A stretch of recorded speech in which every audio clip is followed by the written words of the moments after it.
Thank you for being with us tonight. This meeting has been brought to you in part by Let Grand Forks International Airport help you start your next vacation off on the right foot. Grand Forks International Airport offers flights to the sunny destinations of Orlando, Las Vegas, and Phoenix on Allegiant, and connections anywhere in the world through Minneapolis-St. Paul on Delta. Forget the hassle of long drives, parking nightmares, and stressful check-ins. The convenience of flying locally means less headaches and more time for you. Grand Forks International Airport, your airport, simply grand. Know what's in this box? Well, in case your crystal ball is broken, here's a hint. Safe, reliable energy, for starters, but there's also a commitment to this community. See, at Xcel Energy, this is our hometown. So we're not just about making a living here, we're about living here. Oh, I wish I had wings.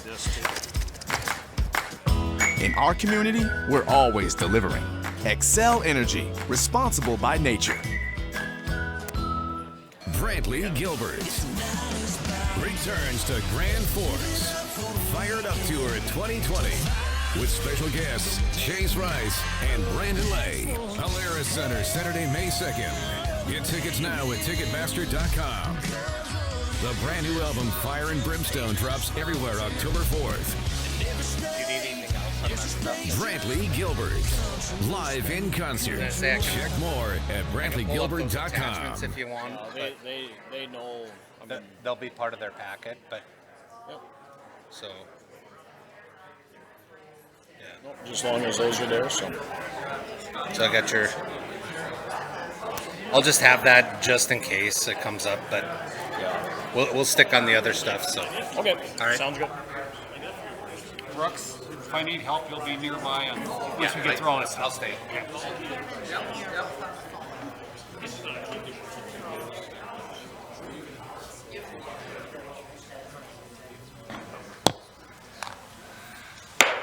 Good evening, everyone. Welcome to beautiful downtown Grand Forks. This is the Grand Forks City Council's Committee of the Whole for Monday, October 28th. Under item 1, call to order. 1.1, welcome and roll call. Weigel. Dockler. Here. Weber. Here. Mock. Marshall. Here. Sandy. Here. And Bean. Here. Very good. Good evening, Ken. Good evening. Under, Could you let them know I don't have the video on my GoToMeeting? Okay, well, we'll try to keep you appraised of all documents that are on screen. Sounds good. All right. Item 2, under discussion items. 2.1, application for Class 3 on and off sale alcoholic beverage license for Northern Air Family Fun Center. Good evening, Ms. Dorset. Yes, thank you. President Sandy, members of council, this item came to you back in September with the application for Northern Air for Class 3, which is a beer wine license. The application fee has been received by the Finance Department.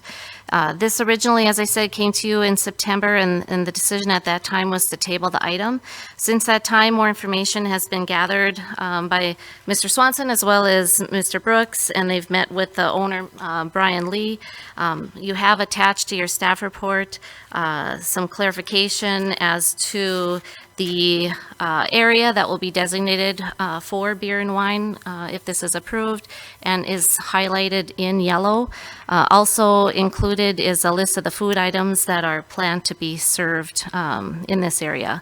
What Mr. Lee is asking of the council is, number 1, to approve the Class 3 beer wine license for the designated areas that are shown, and number 2, to after visiting with Mr. Swanson, council would need to make a determination if the menu attached that is attached to the staff report can be considered a restaurant, as that would determine if under 21 would be allowed into that designated area. This had come before you with recommendation to approve. Of course, it would be subject to approval of the various departments. Mr. Lee is here to answer any questions that you have, as well as our city attorney, Mr. Swanson, is here, as well as Ryan Brooks, and that may have more detail to help in your decision. So. Great, thank you. Any comments or thoughts? Ms. Marshall? Yeah, just a question for Mr. Swanson. Does this resolve the issues that we talked a few weeks ago about in terms of being able to move forward with an existing form of licensure and not having to develop a new form of licensure? Or Mr. President, members of council, Ms. Sandy, I don't know that I had ever recommended looking at a new form of license. They are seeking to have essentially minors in an area that would be serving alcohol, wine and beer in this case. And under our code, if they are considered to be a restaurant, and that is an undefined term for the class license they're applying for, it's undefined only to the extent it's the word used in the common context of the English language. But the food that they serve has to be prepared and sold on site. If you make that determination that the information they've provided to you fits that category, then they would fit within the confines of the wine and beer license.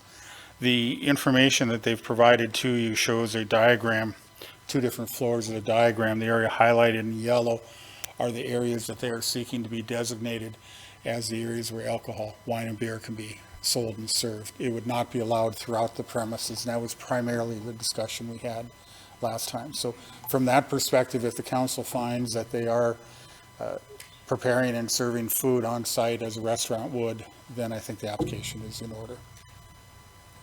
Thank you. I'm satisfied that the questions that we had a couple weeks ago have been answered. And I know it's not attached to the materials, but you should have received a memo from me about 3 weeks ago on the axe throwing, and that's really separate and distinct from the issues on the restaurant side. Very good. Thank you, Mr. Swanson. Yes, Mr. Weber? Moved by Weber. And your motion is to A, determine that they are a restaurant, and B, approve the liquor license?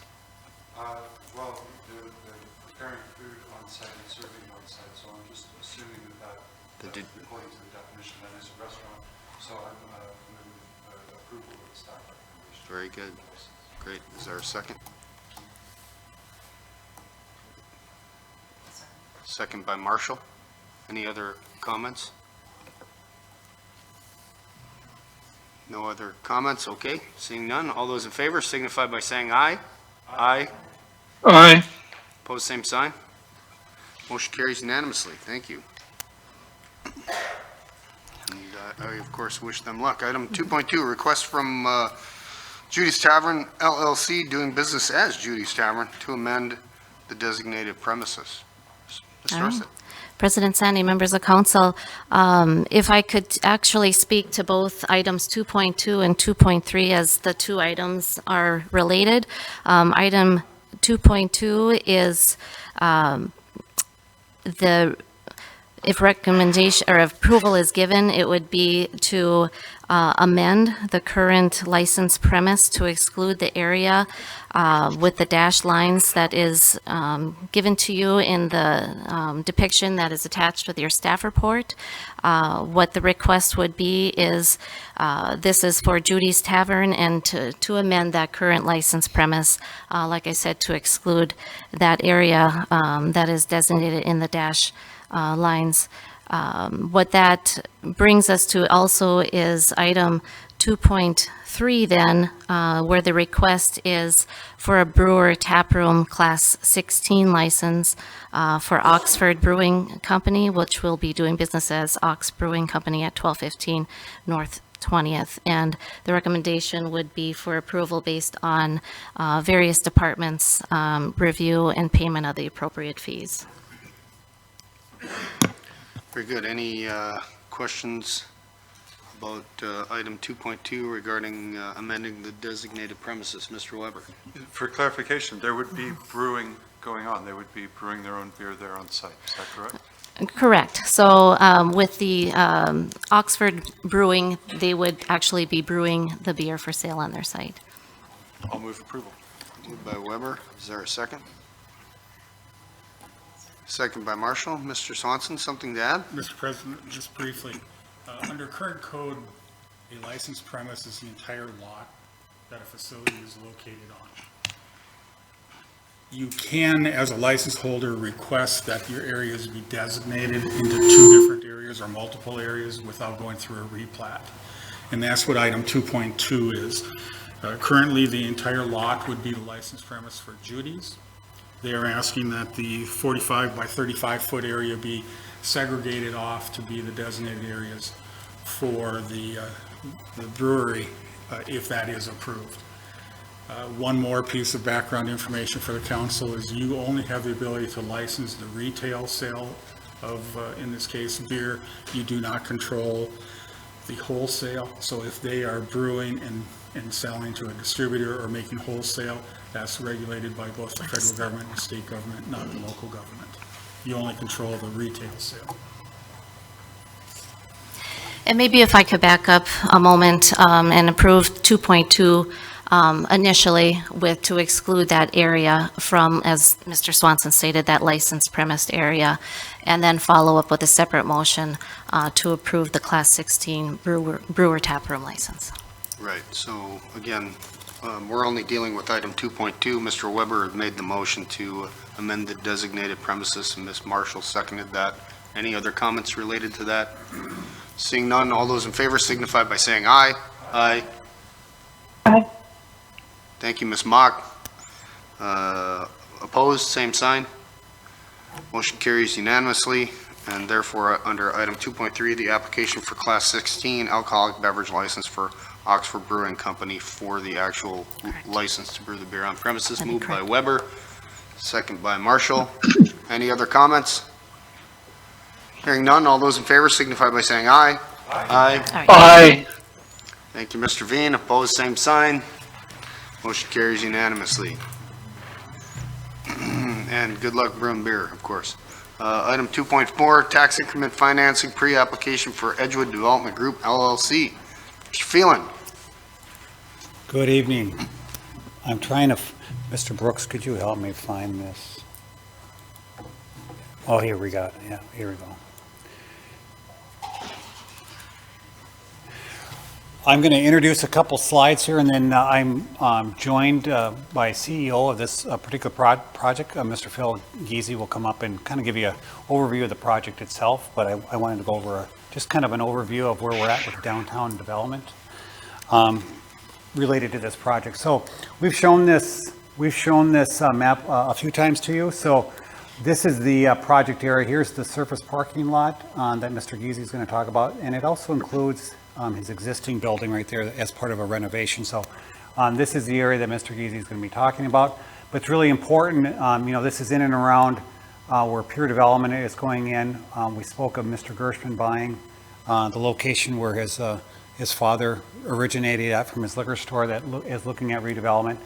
This is Selkirk on 4th, which is the condominium.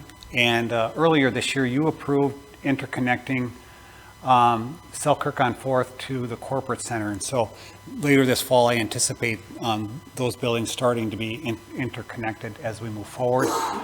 Obviously, this is the Herald building that we've been working diligently on with all the partners. And really this development really fits in nicely with all that we're moving forward with. And I just want to go over a few street projects that are going to accent this, just to make you aware of. Demers Avenue is being finished up this fall to 5th, just past Pure Development. Next year will be some added features that will go on Demers Avenue, some of the light features that the DOT did not integrate with their project, wasn't allowed. So that will go on further. 5th Street will be completed from Demers Avenue all the way to Gateway Drive. The first block will be reconstructed, and then there'll be some concrete panel replacements, and then an overlay to Gateway Drive. 3rd Street will be done in 2021 from Demers Avenue to University Avenue. And then if you look at, and that's included in some of your info items too. And one other project that's been added, I saw with Mr. Grasser, Mr. Karenko, is the block. So this would be 2021, 3rd Street. And then in 2022, this first block on 4th, just past where Edgewood, would also be reconstructed also. So you're going to see a lot of, in successive years from current year to 20 through 22, not only private development, but a lot of public development that will go in and around these developments. So quite an exciting time we have in Grand Forks as we move forward. And then finally, our water treatment plant, probably in that 21 timeframe, where we're looking to create a new mixed-use development that would anchor the south south end of Grand Forks. So we're really doing some historic things that are really 50-year types of projects, if not beyond that.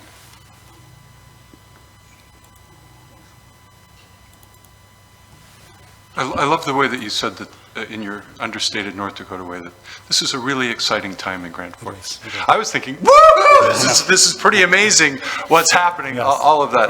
It's fantastic. Yeah. It is fantastic. Yeah. Yeah. We always downplay. Yes. Okay. We always Good. Sorry. downplay.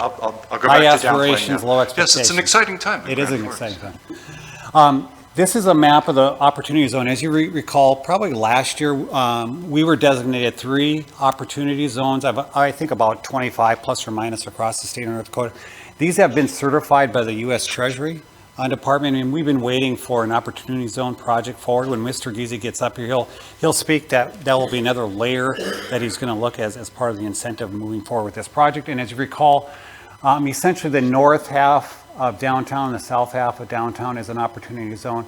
And then if you take Gateway Drive along Demers Avenue, probably to about Columbia Road, that's our opportunity zone.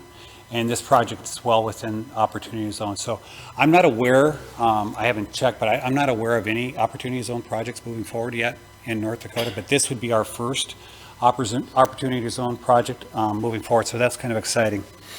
Or that's really exciting, I should say, Mr. Weber.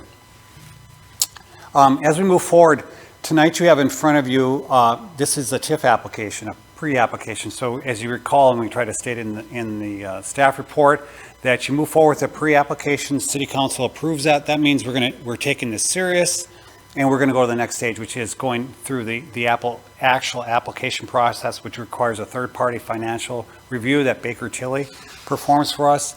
And after we get that review completed, we organize our local government advisory committee that's made up of all the local government entities. They review it, make a recommendations back to the 3 governing bodies. That's the city, county, and school district.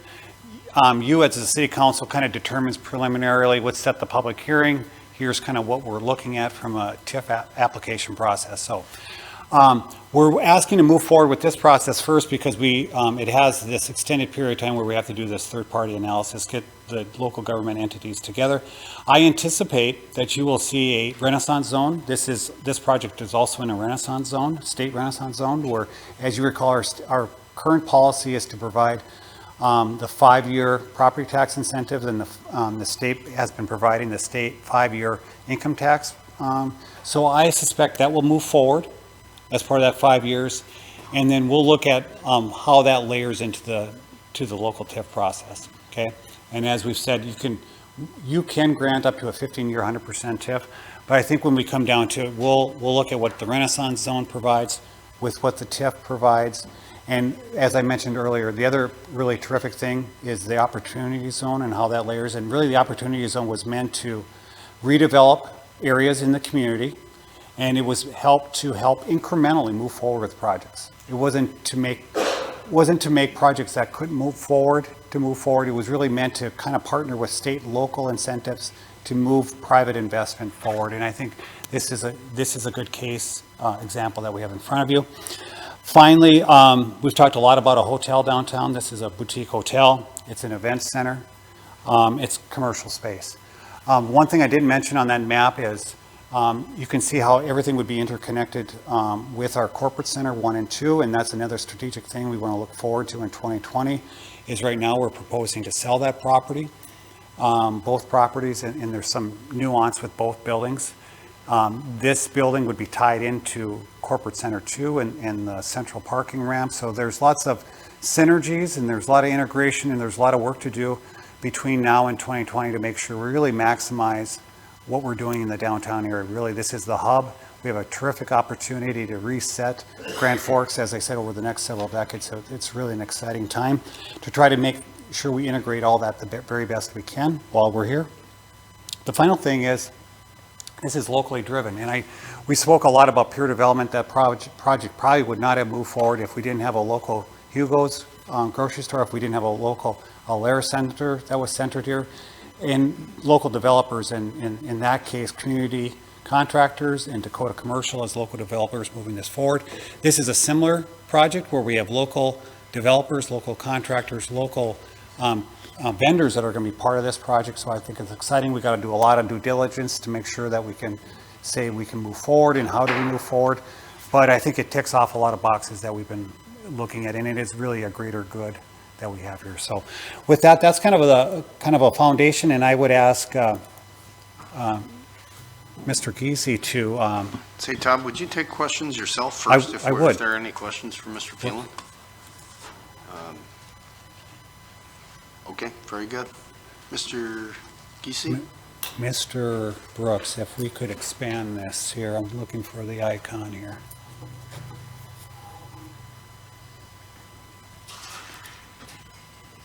There we go.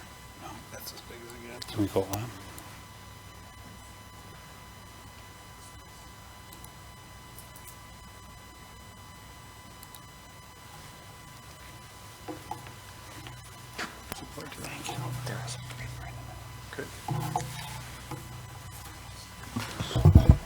Good evening, Mr. Chair and members of the council. I'm really happy to be here tonight to talk about this project in downtown Grand Forks. I first, though, want to invite you to our groundbreaking ceremony on November 6th in South Grand Forks at 4 p.m. And you'll be getting an invite on this. We're going to be doing the groundbreaking for our new assisted living facility on the south side of town across from South Middle School, and our new medical office building that we're building down there. So that construction will start this fall, and the assisted living facility is set to open, I think, September of 2021. And the medical office building should open sometime later next year. So we're excited about that project, and we hope to see you all there. This is the Olivan Hotel and Event Center. So this is a project that I've been working on with others in the community for probably 2.5 years now.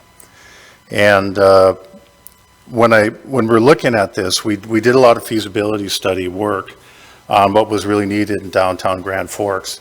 And I'm on the 5th floor of the Edgewood Corporate Plaza, and we bring a lot of people in every month for training. I've got about 3,000 employees across the upper Midwest, and we've always talked about how great it would be to have a hotel really a high-end hotel right in downtown Grand Forks.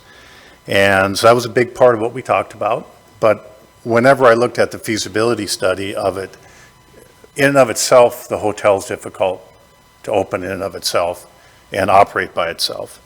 So then we started talking about event center, and the event center idea actually comes from Sadie Gardner. Sadie is with us tonight.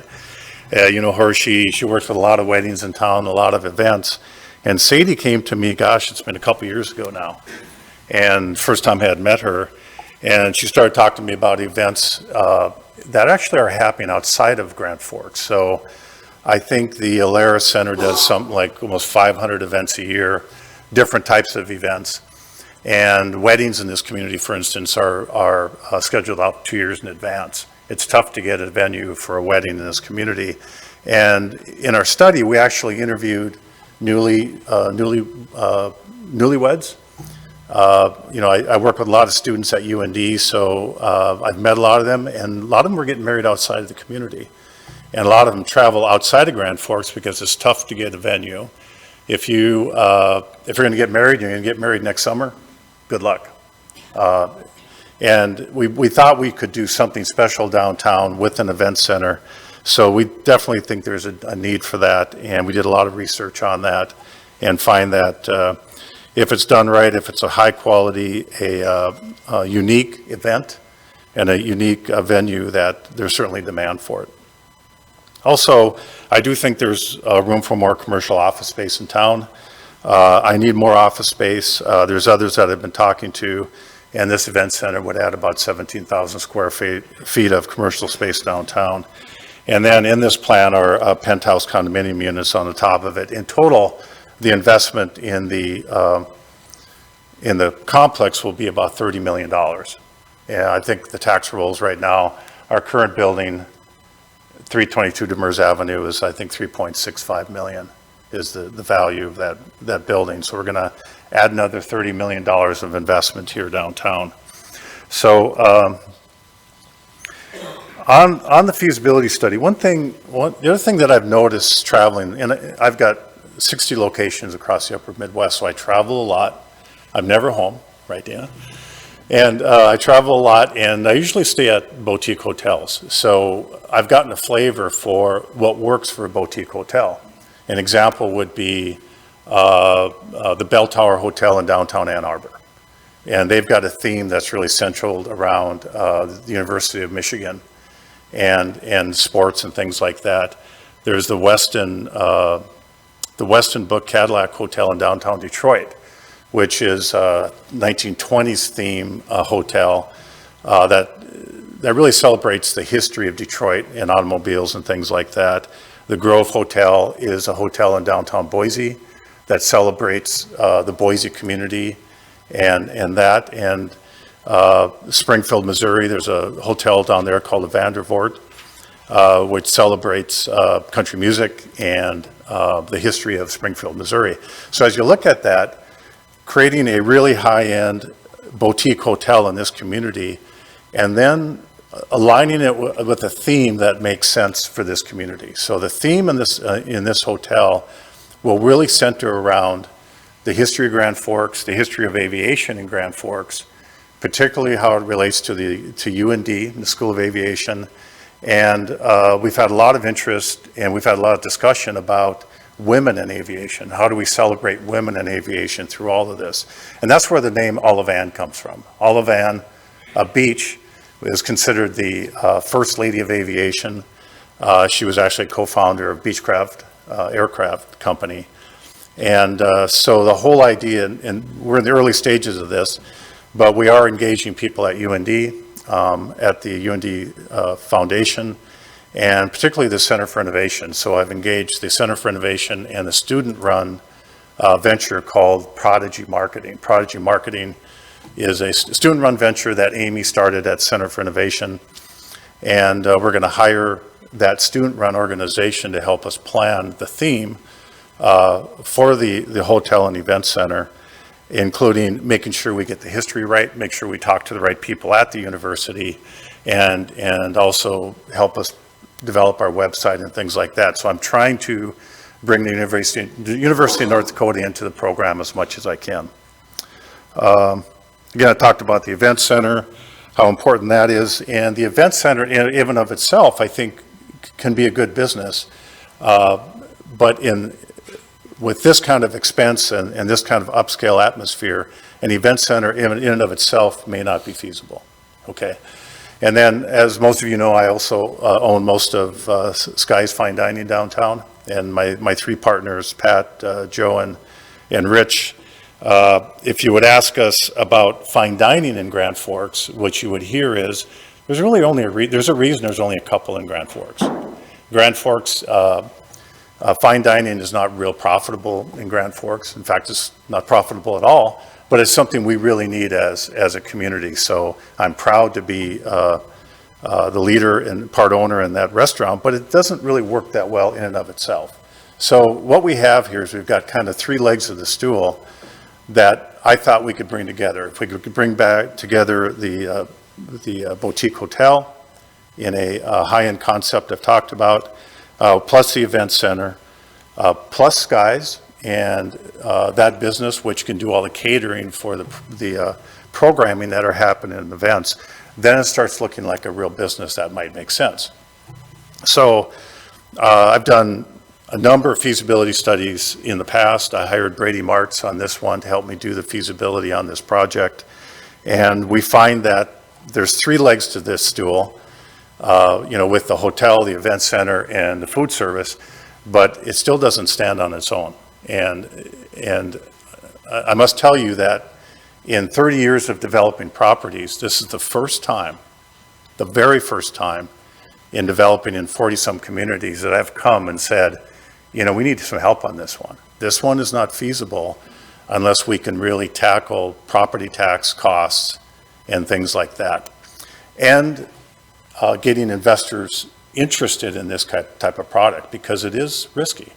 These products, these investments are risky. So having the Renaissance Zone available, I think, as the first leg where we can offer reduced property taxes, or eliminate property taxes for the 5 years, plus eliminate income tax within the building, is the step, but that's not enough in this case. And when your feasibility consultant takes a look at this, I think they'll see the same thing. If they don't, then I'm interested in listening. But I think what they'll see is that if you end the incentive in 5 years, and if we don't have TIF, if we're not involved with the TIF for the next 10 years, so we're going to be asking for a total of 10 years of tax abatement here, that the investment doesn't work. Because if you've got an investment that is an okay investment for 5 years, and then in the 6th year you have in this case, potentially $400,000 of property taxes, it becomes unprofitable, and the investors are going to see that, and they're not going to do it. So, but I just want you to know that this is the first time I've asked for a TIF in all the communities that I've developed properties in. And I think our total developments, we've probably developed close to $1 billion of product over the last 30 years. So, talk about the building design a little bit if you want. So, any questions so far, by the way? Okay. This is the outside look of the building. What we tried to do is JLG Architects is our architect. Jonathan Holt here, he's helping me with this project as well. And we tried to tie into the architectural features of the original building, which was built in 2014. And there's a lot more work here to be done, but this is the original schematic design on that building, and you see how it ties into the sky ramp that goes over to the parking and to the corporate center too. All right. I knew that. Okay, this is the underground parking. We'll have one level of underground parking, and there's 34 spaces down here. So to orientate you, on the right here is Demers. This is 4th in the bottom. And the access will be kind of out of the alleyway here. So the 34 parking spaces, there's going to be 8 reserved for the condominium units on the 6th floor, and the rest will be available for hotel guests. Then there's also mechanical space back here. We've actually got a speakeasy planned. We haven't worked all those details out yet, but the idea would be to offer a speakeasy in the lower level of this building. And then here is the original building, and this basement wouldn't change. We just use that for storage right now. The main level of the building is where the hotel lobby will be, and it's tough to see up here, but I know you have it in front of you. The plan is to have a drop-off area actually here and hopefully not on the street, so that we get traffic into this area, then out through the alley. So this whole first level here on the new construction is really designed for the hotel lobby, possibly a lobby lounge, and it's actually, it might be too much space. We might be able to get some more commercial space in here. And then back here on this side, on the main level with access to Demers, will be an additional 2,900 square feet of commercial tenant space. And I've essentially got that rented out already. There's demand for that type of space here. And then the other tenants would stay the same. This area probably wouldn't change too much in the current building. The second level is really where the activity is going to be. The second level is the event center, so there'll be a grand staircase that comes up. Along 4th here is a loggia, and I never knew what that was until a couple months ago. That's an outdoor balcony and bar area. It might be a bar area here, and entrance then to 2 grand ballrooms. The 2 ballrooms can function as one as well.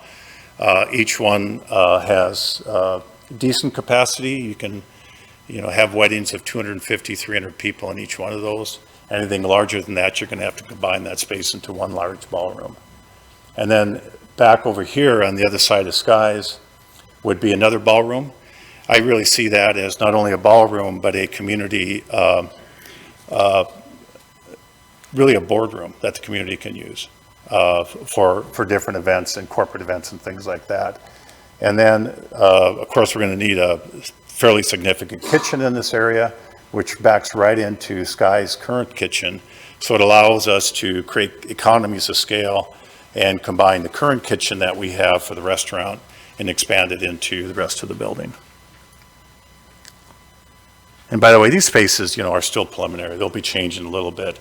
On the 3rd and 4th level, we really want to go into the current building on the 3rd and 4th level and create hotel rooms there. And some of these hotel rooms will be very large one-bedroom suites throughout here, a fitness center. So really the whole third level and the fourth level would be dedicated to hotel rooms. And that total would be about 82 units. The fifth level, we've got planned for, what you see here on the fifth level, this is where my office is today. We would expand out here potentially. This is a rooftop, could be a rooftop bar, could be just more commercial space. And then we do have design in here, potential more hotel rooms, but I think it'll really be based on some of the interested parties I'm talking to. This would be about 17,000 square feet total of additional new space of, for rent for commercial tenants in the building. Then up on the sixth floor, what I've got designed is 4 high-end condominium units. And I get the first one, by the way. And I've actually had 2 or 3 people that would like to buy these. So it's not, the idea is to create a high-end condominium units on top of the building. And the profits of those units end up pushing the cost of the whole building down so that the lease rates can be more affordable and things like that. So that's really the design of the building so far. We're through the design phase. The next step is to complete construction drawings, along with everything else we need to do, the financing and all that, and hopefully start construction by June of next year. Okay. Any questions on the design or anything? Any questions? Any thoughts? Mr. Weber? Yes, please. When we first were developing Selkirk Lofts, there was some question in the community about whether that was going to be a good thing or not. And one of the reasons we pushed it was the hope that we'd be seeing the kind of domino effect here. So, Sadie, nice work on being the spark on this here. On many of those projects where there's been a TIF, we've insisted on some degree of affordable housing. However, it's important that a downtown have mixed use, mixed occupancy, and so having a high-end establishment like this, I think, is consistent with that kind of diverse downtown that we need. We were excited about each of the developments, and a grocery store sounded like a fantastic thing, but a boutique hotel and conference center is one more just fantastic game changer. I'm trying to stay as calm as I can here, Todd. So I move approval enthusiastically, yes. So there's a motion to move approval on, what are we approving, Mr. Weber? Move forward with this. This is the preliminary steps for the next step to So you're, Mr. Chair, could I offer maybe another level of interest that I'm seeing on this? Okay. And that's great. I appreciate your support for this. The opportunity zone, which Todd talked about, is another opportunity, excuse the pun, for this development in all of downtown Grand Forks. So an opportunity zone is an IRS. It was developed in 2017, and there's a lot of tax benefits that come along with that as well. So I see this as a wonderful opportunity to create a new opportunity zone. So I've started that process. It'll be called the Edgewood Opportunity Zone Fund, LLC.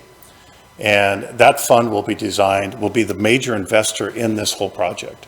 So that fund will be a fund of investors. I'll be the sponsor. I'll be the first investor in it. And this is the type of investors we're looking for. Now, Opportunity Zone funds in the country are all over the place. There's billions out there waiting for shovel-ready projects. But they have to be feasible, okay? The people aren't just going to throw money at this stuff. My intent is we could go out and get money outside of Grand Forks and outside of the state. I don't think we need to do that. I think with my real estate investment trust, I've got about 1,000 investors. Most of them live in North Dakota. This project, I think, and the Opportunity Zone Fund we create around it will be made up mostly of North Dakota and Grand Forks investors. That's my hope. That's what I'm going to go after. And then that fund can be used for not only this project, but it could be used for a project across the street. It could be used for the acquisition of the corporate centers, possibly. So some things like that I think we can do as a community with the right opportunity zone. So I want to let you know that, and let you know that I'm going to be working on hard on that to try to make that part of this whole project. I see this as, I'm 59, I'm going to retire in about 4 or 5 years. This is my last big project, so I'm pretty excited about it. So we're excited about I'm excited about the three-dimensional manifestation of your ideas, but you're telling us that this is also a next game changer in terms of our financial community and future investments as well. We've been working as a city to try to figure out how to make use of the opportunity zone opportunity being presented by the IRS, and it's been a tough nut to crack. So thanks for bringing that. Well, the other thing with the opportunity zone, by the way, is these investors have to stay in 10 years. You're not going to bring in somebody that's going to flip it in a couple of years. We all have to stay into it long term. That's really good for the community, right? Any other questions? Ms. Marshall, did you? Just a procedural question, and this sounds like a fabulous project, and I'm very excited about it as well. Tonight, and this is probably more of a question for Mr. Phelan, the recommended action is to invite the applicant to submit the application. So we're not approving the application at this point, but we're inviting Mr. Giese to submit an application to give kind of a green light to go to the next step. Yeah, Council President Sandy and Councilmember Marshall. Yes, we want you to approve the pre-application, and then that will invite the full application that will come back to you. And so it's a few steps along the way, but the intent when we created the new policy is that we get past the first step, which is this pre-application that demonstrates that we're going to take this down a serious road, and it's a serious developer, and obviously we've passed that test by several miles on this one. So we want you to approve the pre-app so that we can do further due diligence and bring it back to you. Okay, so you need a motion and a second and a vote. We still have a motion on the floor. I'm cautiously waiting for a second. I'll second. Katie. Everyone, seconded by everyone, Katie officially. And my motion is that we signify our green light for moving this forward. Moving this, yes, right, great. Very good. Mr. Phelan, just in terms of process, so Mr. Giese and Edgewick Development Group will submit a full application. It'll go to the group formerly known as Springstead. They'll evaluate it, come back to us. It'll come back to the City Council or Committee of the Whole. First, once the third-party analysis is complete, it'll go to the Local Government Advisory Committee. To the Local Government Advisory Committee outside of, and then they're supposed to bring it back.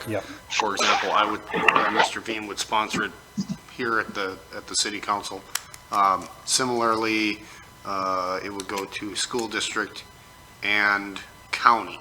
Yes. Not Park District. Yep, Park is underneath the City of Grand Forks, though we invite them to be part of the committee to make sure that they're informed and part of the process. And can you educate me again, or us and the general public, on what happens if, for example, the county says, we like Mr. Giese and Edgewood, but we're really not interested in sharing in this project? We haven't broached that subject matter because, it could be a little confusing. We try to reach a consensus with all three entities so that we can move the project. We try to get to a point that it can't move forward with all the taxing entities at a certain percentage rate. And if that doesn't work out, it's a little bit gray. Good, great, okay. Well, hopefully everyone's on board because this project really should be a no-brainer, right? You're very convincing. I'm sure that right. Yes, I will do everything I can. Mr. Veen, he'll carry me on his shoulders again, as usual. I did have one other question regarding the St. John's Block redevelopment. Wasn't that going to be a hotel as well, as part of their pre-application when they came to us? No, that's when they submitted the pre-app, that changed to an apartment, more of an apartment, micro apartment type, efficiency apartment, more of that, where they didn't think the boutique hotel with all the investment that would be required to redo the historic hotel. So they went to a plan B, which was more of an apartment. They didn't have Sadie come to them, telling them they needed an event center. Okay, great. So no conflicts with previous TIF applications. Everything should be go, right? Any other comments or questions, Mr. Veen or Ms. Mock? Hearing none. Oh, Mr. Bean, go ahead. No, I was going to say, this is a tremendously exciting project I look forward to. I wish I were there in person, but hopefully when it comes to council next Monday, we'll be able to have further review what's going on and talk about the benefits for us. Very good. Great, Mr. Phelan? One thing I would say, Mr. Sandy, is in the peer development, remember we had to bring back the amended version when they added another floor and more apartments to that. That took a little while longer than we anticipated, so we're trying to be more efficient this time. And we mentioned 2 to 3 months to bring this back to you for a final resolution. So our goal is to get the information. If you do approve the pre-application, it sounds like Mr. Giese, because he's a numbers guy and his group is, that we can get the pro formas to our third party, get that reviewed as soon as possible and get that back and try to run this through as quickly as possible. So, hopefully by the, near the end of the year, early next is what our goal is, to get this through, but 2 to 3 months with a public hearing. Okay, any other comments or thoughts for the good of the order? Seeing none, all those in favor of moving this invitation for a full TIF application, say aye. Aye. Aye. Opposed, same sign. Motion carries unanimously. Thank you very much. Thank you. And groundbreaking November 6th, next week, 4 o'clock. Everybody should go and take part in that. So thank you for Edgewood Development and all they do for our community. Moving on to less exciting projects, but still important nonetheless. Mr. Weber. If I can get my... Item 2.5, we're going to look at accepting proposals for project 8073.1 IP telephone network switching hardware and replacement. Yes. Good evening, President Sandy, members of council. It's a tough act to follow, but I'll do my best. So this is the last part of our infrastructure updates that we've been talking about for the last couple of years. Tonight I'm bringing forward the RFP and the proposals that we went out for the new phone system, as well as all of our replacement data switches, and that also includes new phone service. So just to kind of review briefly kind of the process, we worked with True North Consulting. They helped us with the RFP process. True North, we started working with them 2 years ago. They did some of our budget analysis and determined the path forward. They also helped write the proposal, meeting with city departments, determining needs for a new phone system moving forward. We wrote the proposal. We worked with Cisco Systems Incorporated to determine the engineering and the design for our new network. From what Cisco helped us put together, we brought that to True North, and that was incorporated in the RFP. So the RFP had 3 parts. It had the IP phone system with unified communications, as well as the switching equipment and the phone service. All proposers were allowed to propose solutions for all 3 or any part of the 3. We had 7 responders or proposers respond back. 2 were on the phone service side. We had 4 that had phones. We had 3 that were, actually we had 5 with phones, and we had 3 that did the data switches. 1 provider was considered non-responsive, CDWG, which is a large IT reseller. They didn't propose any services, and services were a requirement. Professional services for the switches, integration, setting up of the phone system, all of those things were required. So CDWG was considered non-responsive. Everybody else was considered responsive, and their proposals were reviewed. Just to kind of highlight some of the things that we did with the process, proposals went out on the 7th of September. September 13th, we had a conference call. We allowed all proposers to ask questions, get a better idea of scope of project. Just everybody that responded was on that call. We took notes of everybody that was there. From that point on, any questions were sent to True North, and addendums were created for all questions, and those were to be noted on their proposals. We accepted questions till September 23rd. At that point, we shut off questions, and proposers were to work on their proposals, and submittal was by 2 p.m. on October 7th. So the proposals that we received are from Arvig, Marco, High Point Networks, CDWG, Matrix NDI, Midco Communications, and Voyant. 2 of the data switch proposals were considered viable. One was from Marco, the other was from Matrix NDI out of High Point Networks, or Marco, excuse me, is a local firm. Their headquarters is out of St. Paul. Matrix is out of Plymouth, Minnesota. In reviewing those 2 proposals, we found that there was a slight discrepancy in the 2, and it kind of related back to our proposal. The proposal requested a certain amount of support that was confusing. Sometimes what we found since is that the Cisco switching and the support and everything else that's needed, some support that was required in the proposal wasn't actually what we wanted on the return side. So Marco proposed more support than what we actually had wanted, but it was stated in the proposal just slightly different. Where they proposed it, we found that we didn't need it. So what we did is we worked with both Matrix and Marco to even out the 2 proposals. We took the support off the higher bid, and we were able to get a final proposal from Marco in the amount of $283,458. That will replace all of our switching equipment in all of the buildings, police department, city hall, public works, all the fire stations, wastewater treatment, etc. On the phone side, we had 4 responders. We had Marco, Arvig, High Point Networks, and Matrix. And from that, what we did is we worked with True North to evaluate their proposals, and based on professionalism of the proposal, cost of the proposal, market value of the product that was being proposed, capabilities, project management team, all of those things were brought in. A scoring system was used. They were evaluated, and we narrowed it down to 2 vendors. Those 2 vendors were High Point Network out of West Fargo and Matrix NDI out of Plymouth, Minnesota. Both vendors were invited in to do 2.5-hour demos. We invited city departments in to review and do evals. From that point, we selected, based on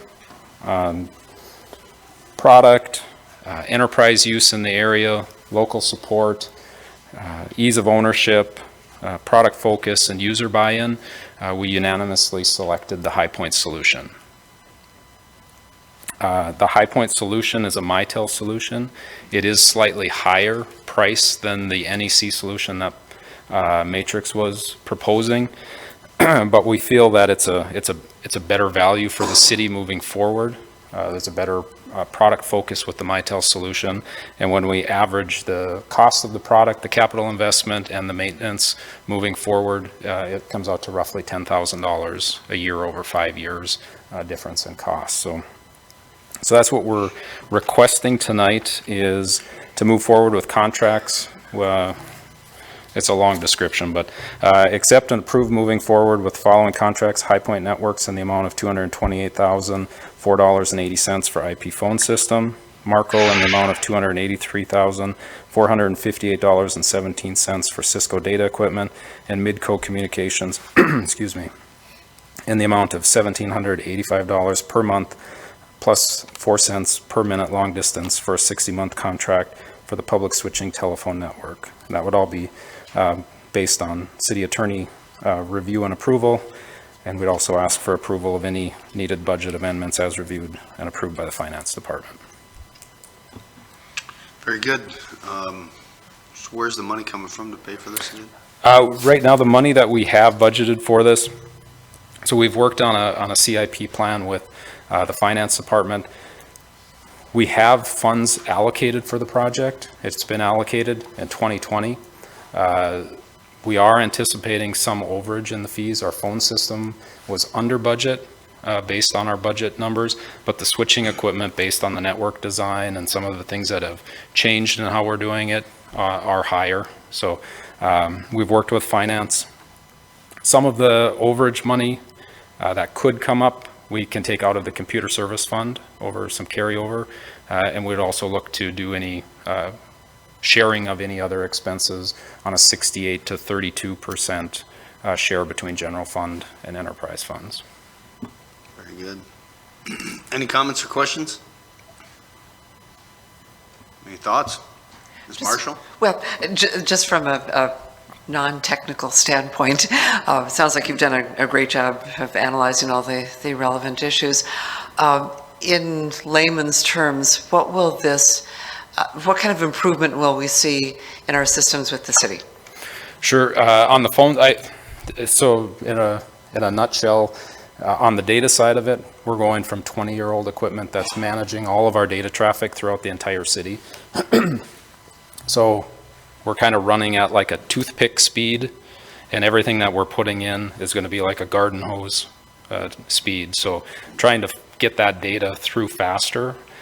That faster data throughput is required for the phone system because the phones will be a completely network-based phone system, so we won't be relying on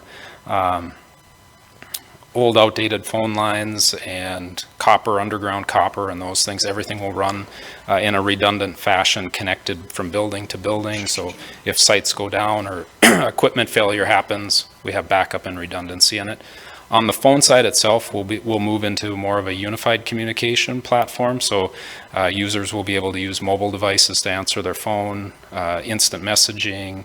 We'll have capability of hoteling where I can move my phone, soft phone where my phone is on the computer and I can answer and direct calls from the computer side. So it's about a 16-year advance on the phone side. So it should increase efficiencies in the answering and negotiating and just all around efficiency of communication within the city.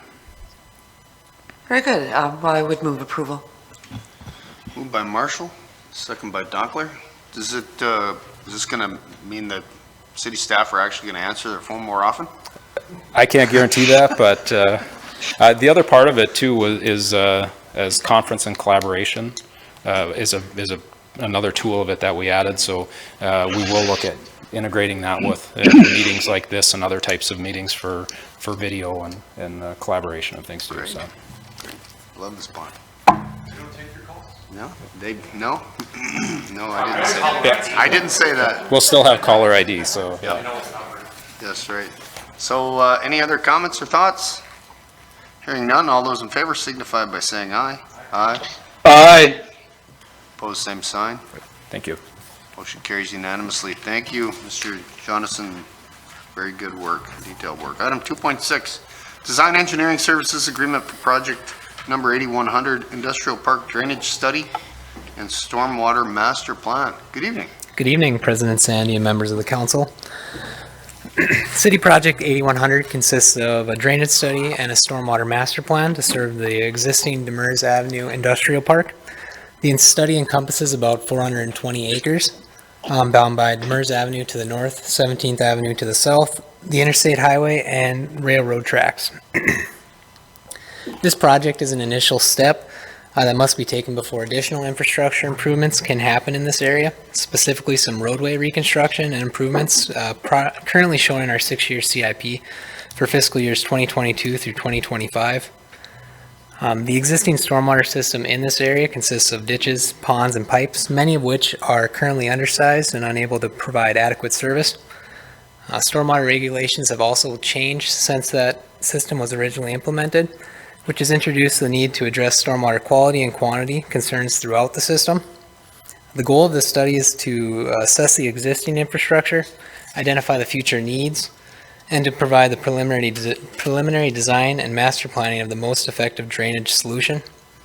The future projects that would be defined by the study would include ponds, pump stations, and pipes, and those projects would be special assessed to the benefiting properties. The contract now before you is for approval of preliminary design engineering services for the project. CPS was chosen as the most qualified firm for this project from the city's pre-qualified engineers list. This agreement utilizes the task order agreement approved by City Council and will be based on an hourly contract amount of $271,300. Funding for the agreement will come from the Street and Infrastructure Fund 4815. And with that, staff would recommend approving the task order agreement with CPS for design and engineering services and the necessary budget amendments for the city project. Any questions from Mr. Olson? Any thoughts? Mr. Veen?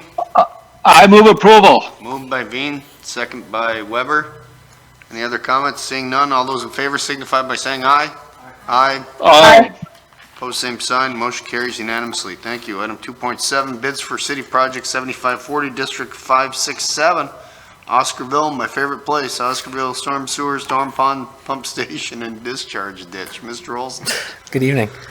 Bids for this project have not been received as of today.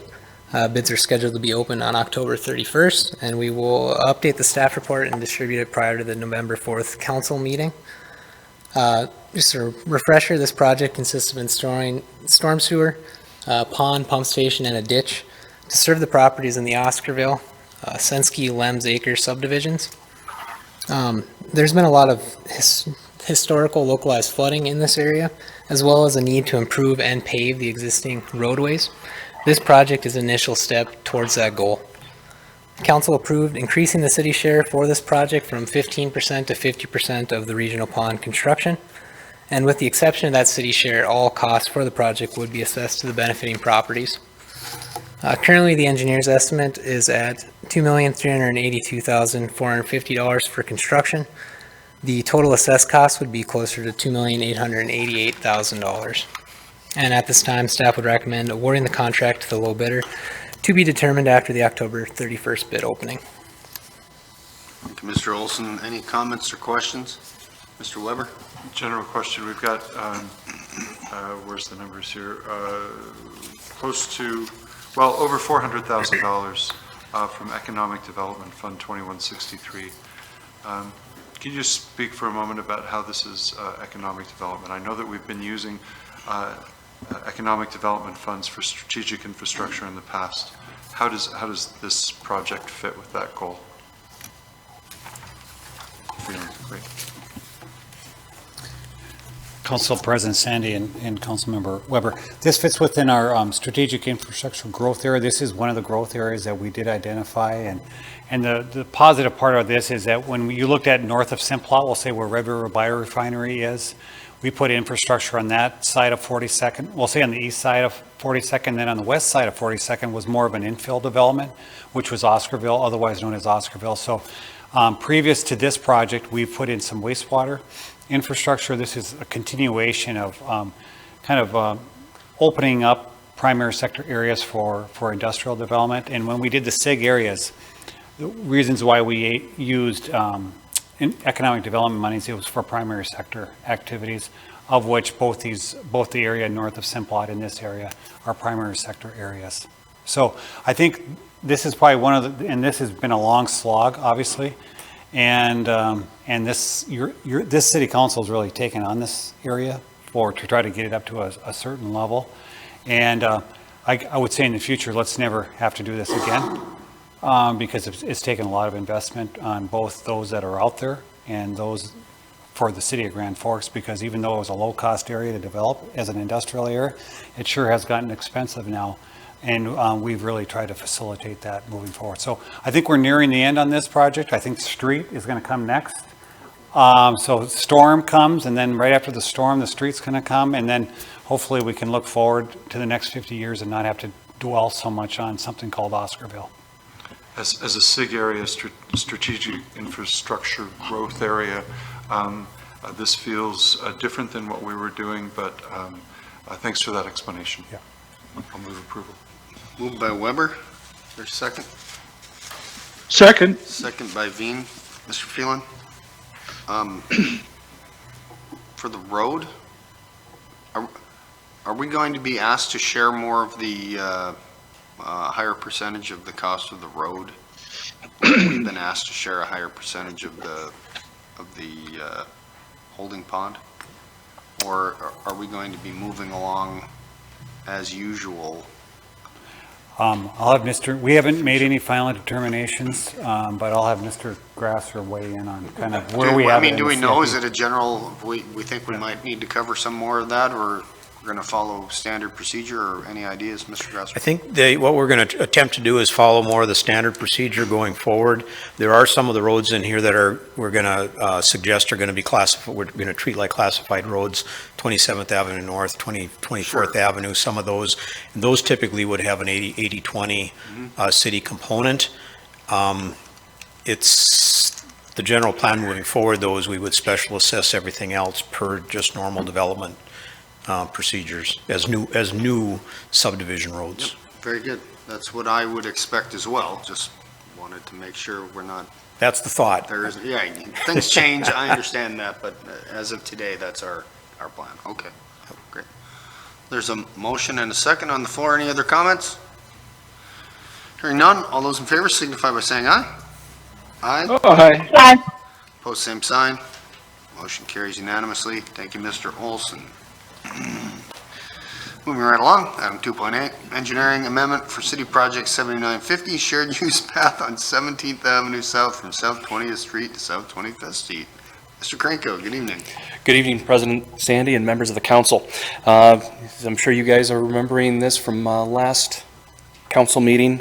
This is the follow-up for an engineering amendment for Woodset, Smith, and Nolting, who were the design engineers for the project for us. This is an amendment for the construction services for that project.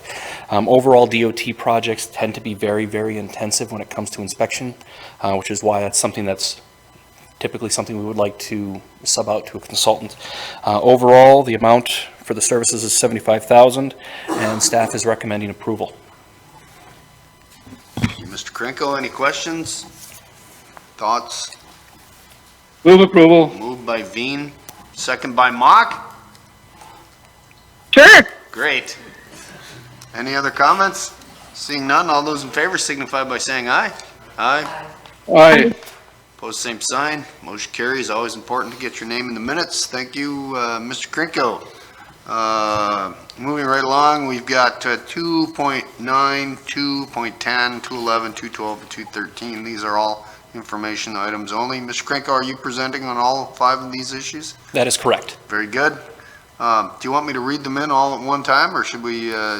We can go for it, absolutely. Okay, 2.9, federal funding request for regional roads program, 2.10, federal funding for urban roads program, 2.11, federal funding for the highway safety improvement program, 2.12, federal funding for the urban grant program, and last but not least, 2.13, federal funding for the transportation alternatives program. Mr. Krinko, you have the floor, sir.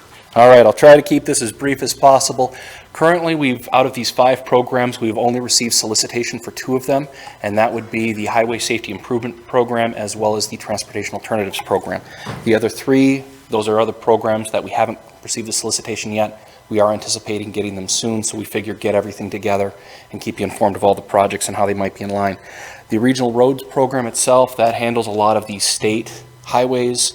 You're going to see your US 2 Gateway Drive, Washington Street, 32nd Avenue South.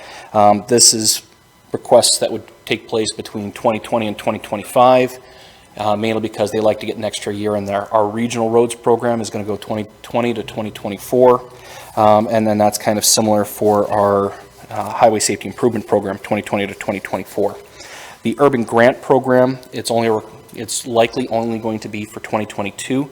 And as Mr. Phelan mentioned earlier, that's looking at North 4th Street, that 1 block section in there, reconstructing that road, tying into what we have on Demers, as well as helping revitalize the area. The Regional Road Program list of projects, these are all projects that have come from working with the state. We've sat down, got a list of projects from them. This is what their recommendations are for it, which includes a follow-up on the environmental document for that 32nd Avenue I-29 congestion and potential interstate interchange over on 47th, as well as a couple of other rehabilitation projects like a mill and overlay chip seal over on Gateway Drive, the update to the North 5th Street mill and overlay, including the reconstruction element that Mr. Phelan mentioned, chip seal follow-up on North 5th Street, the construction project for the I-29 project for the congestion at 32nd, as well as some reconstruction projects on Washington south of Demers in a couple of different phases. The Urban Roads Program, this is a repeat from last year. We get approximately, I think it's $2.3 million plus or minus available to us. And the project that we proposed last year was the Columbia Road overpass rehabilitation, as well as taking care of the pot bearings on the piers, as well as sandblasting, painting the structure underneath. Main reason why we want to do all these projects all at the same time is because of the railroad being underneath it and wanting to get it all done under one project. Overall, we think that we have enough funding available in that grant program to account for that, so that's why we're applying for that one.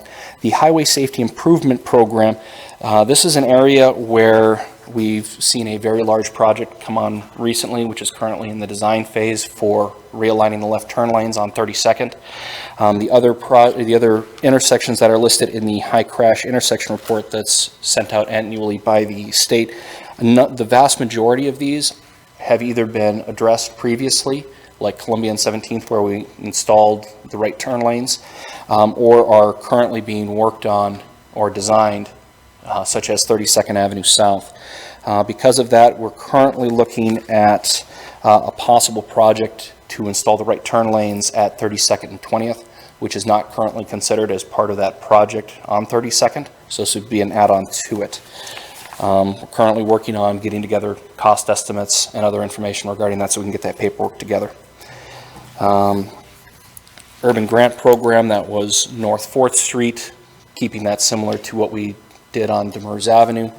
Similar paving, similar pavers for the sidewalk, ornamental street lighting, benches, that sort of thing, to keep that in line and matching what we have over there. And the Transportation Alternatives Program, what we're looking at requesting for that one is to convert an existing gravel bikeway, or bike path, which is on 32nd Avenue, west of the interstate, about 42nd or Heartland Drive, that area, going west to 48th. And so that's going to help service that business park that's out there, as well as the Minn Kota building eventually in the future. So kind of getting that segment taken care of. It's a bike path that hopefully is very, very little work, because we just have to strip away some existing gravel out there and put pavement over the top of it. And with that real quick summary, I'll take any questions you may have. Any questions or comments for Mr. Kranko related to the information-only items? Mr. Weber? Perhaps I missed it, the underpass north of Demers on Washington, the railroad underpass there. Is that included in the first category? The overall, with the various funding programs that we have, the regional road program, it wouldn't qualify for that. From my understanding, the DOT sees that as a urban-only project. And that being said, we would only have about that $2.3 million to work with on an annual basis. So you would be looking at a long period of time of saving up through that program in order to have the funds available to use that. Ideally. Oh, sorry, I thought, did you say Washington and Demers or 42nd and Demers? Washington. Washington, oh, my yes, apologies, yes. my apologies. Thanks, okay, yes. Yes, Washington and Demers is on the regional roads program. It is on the regional. Correct. If it was mentioned, I missed it. Yep, that is a project that is already programmed, and I think we're looking at getting a report for that here shortly, so we can review it, and state would move forward on a potential project out there. Very good, thanks. Clearly, we are hard pressed we don't have enough money to fix all of our current roads. That's been well established. It's one of my concerns about moving out into new roads. I don't think that this is a problem we can grow ourselves out of, but in the meantime, this is all necessary. We're doing everything we can to get federal and state partnerships and support for the work that's being done. Thank you. Any other comments or thoughts? Concerns? Okay, thank you, Mr. Krenko, appreciate it. We have no other items or announcements. Mr. Grasser, something for the good of the If I order? may, I do have an announcement, Oh. if I can. As you know, we've been searching for some engineering staff, associates here for the city of Grand Forks here for a while, and we have been successful. I would like to announce, if you can stand up, Ed Lieberman he's now our newest assistant city engineer. Been with us here for a couple of weeks, and I don't know if you want to, Ed, just kind of let him know where you came from, but you will be seeing a lot more of him in the future. Mr. Lieberman, welcome. Thank you, President Sandy, council members. I am Ed Lieberman. I'm a resident of North Dakota as of a few months ago. I've been following the Air Force for 23 years, born in Wisconsin, so I'm a Midwesterner at heart. And I'm glad to call North Dakota and the Grand Forks community my home. And I'm looking forward to joining the city of Grand Forks and providing great engineering solutions for our citizens here. Thank you. Great, welcome, thank you, appreciate it. Mr. Weber, do you want to say a welcome? Welcome, sir, yes. Mr. Grasser, I don't mean to put you on the spot, but can you give us any updates, Mr. Grasser, Mr. Phelan, where we're at with groundwater and other hydraulics around our city right now? I'd have to defer to Mr. Phelan relative to pumping rates and things at the wastewater. I know we're still pumping high levels of wastewater. Groundwater is still high, although I think the sump pumps and things are starting to catch up at this point. Again, still very wet out there. We're still dealing with a lot of follow-up on the engineering side.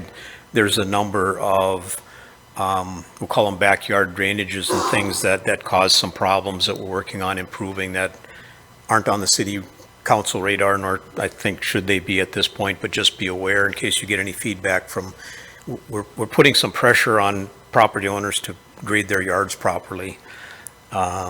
So some of that's going on, but otherwise, yeah, we're just, construction activities for us on the larger projects have pretty well wound down now with all the wet out there.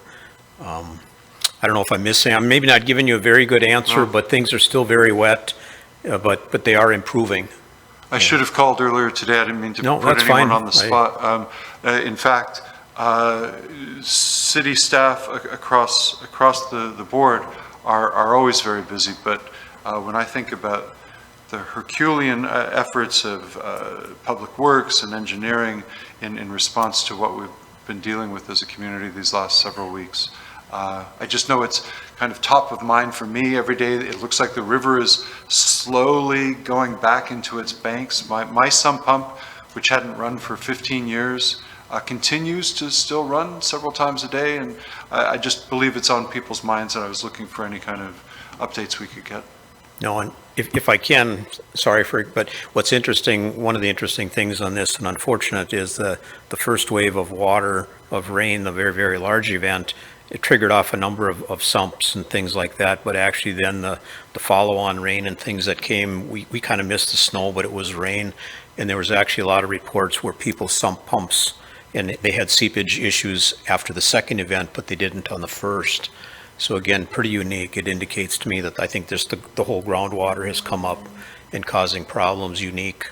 And I'll say again, engineering, we do what we can, but the public works folks has been just absolutely phenomenal. And leaf collection keeps moving forward, despite all of the other work that Public Works is up to right now. Fantastic. And if you want to comment on that, Mr. Yes, thanks for engineering and the public and waterworks folks. It's been a busy September and October, and it's amazing that we can still do a leaf pickup while we're doing all these other activities, and it shows that things must go on and that we have some sustainability and we have really resourceful people that are really good at what they do. So I'm really appreciative from leadership on down, and it always makes you humble working with those that are doing the work in the field of just how dedicated, loyal they are to their community. So it really is humbling. The last thing, Mr. Grasser and I, we do owe you to come back on that inner city stormwater study. So we're going to review that, bring that back. So over this winter, we can take a look at a deeper dive on that, and that's that area that we had residents show up here, so that's not fallen off our radar, but we'll come back at the right time to give a way forward on that.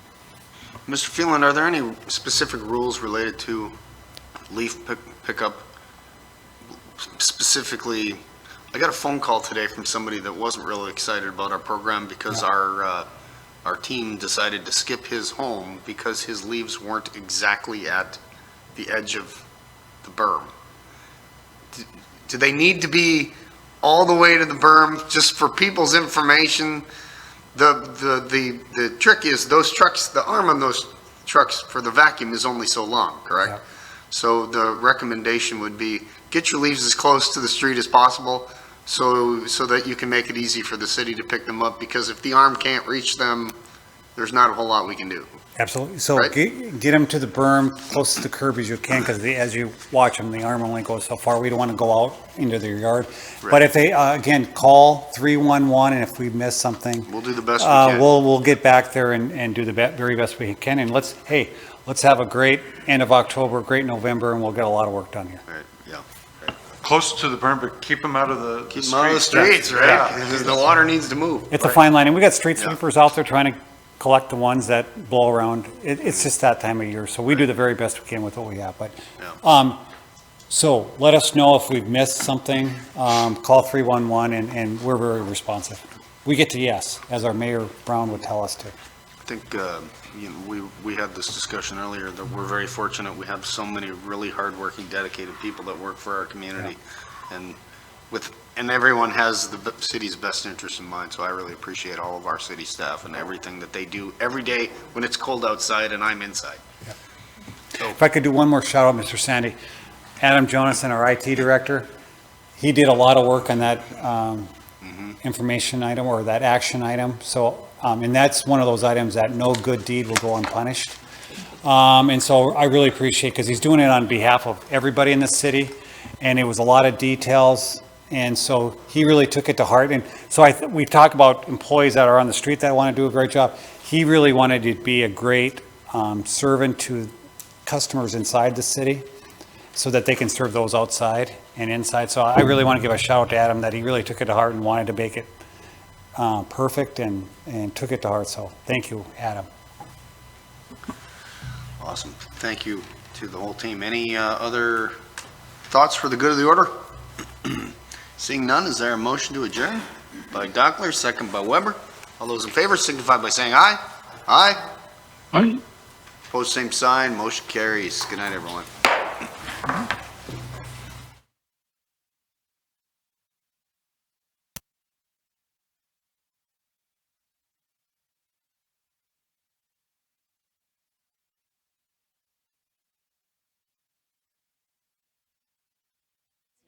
But I'm gonna send it. I'm not gonna say anything about where the